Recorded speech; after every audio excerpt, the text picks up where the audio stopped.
பதுக்குள் அதிகரிப்பால் பூண்டு விலை கிலோ 350 ரூபாயாக உயர்ந்திருப்பதாக சொல்லப்படுகிறது. குஜராத், மத்திய பிரதேசம், ஒடிசா, மகாராஷ்டிரா, ராஜஸ்தான் மற்றும் உத்தரப்பிரதேசம் மாநிலங்களில் பூண்டு சாகுபடி அதிகம் நடந்து வருகிறது.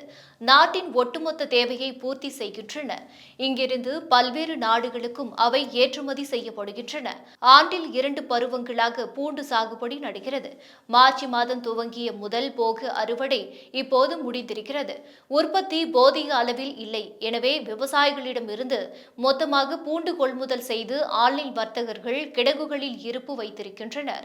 செயற்கையாக தட்டுப்பாடு ஏற்படுத்தி இவர்கள் நாள்தோறும் விலையை அதிகரித்து வருகின்றனர்.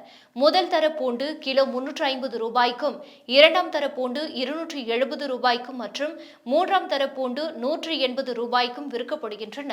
தமிழகத்தின் சமையலில் பெரும்பாலும் இடம்பெறும் மருத்துவ குணமுடைய பூண்டு விலை தொடர்ந்து உயர்ந்து வருவது நுகர்வோர் மத்தியில் அதிர்ச்சியை ஏற்படுத்தியிருக்கிறது.